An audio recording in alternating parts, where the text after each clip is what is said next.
We begin by pressing Create Tests in our plugin panel, which opens up a module script with a dictionary of functions that are to be tested. We can change the sample A and sample B names to something more descriptive so that when viewed on a graph, we'll know what it is that it's actually referring to. So we're going to test the differences between table creation methods using table.create or just raw creating an array. The functions take in a random number so that you don't have to waste time generating input. So if we run these, then we'll get a graph and a statistics window on the side.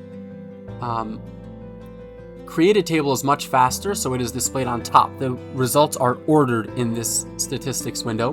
We view the total time, the average time, the minimum, maximum, 10th percentile, 50th percentile, and 90th.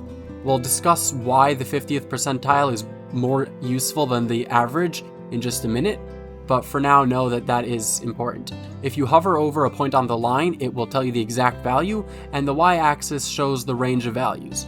If we run multiple times, we'll see that we get very consistent results, proving the accuracy and precision of this plugin. We can also change the baseline to be 0 or the minimum value, essentially zooming in on the relevant parts or backing up to give you a sense of scale. We can also raise the resolution of the graph and how many points are being rendered. We can also change the amount of times that it runs the function so it can gather more data points. So let's add another function. Let's add doing the same thing but with table.insert so that we can see something much slower. Now, as we can see, there's a third line now that is miles above the rest. And if we zoom out, we can see that the others are basically the same function when you compare to how bad that one is. We can look on the side and see it's significantly slower in every way and therefore on bottom because, like I said, the results are ordered. Now, this spike has completely ruined the average. We can see that it's generally much, much faster, but the average is in fact above the 90th percentile, which means that more than 90% of the time it will be faster, significantly faster than our average value. Our 50th percentile is therefore much closer to what the function really behaves like.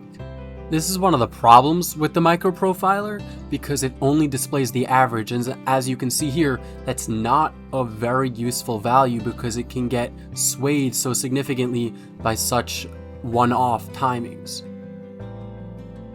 Well, anyway, I hope you enjoy the plugin.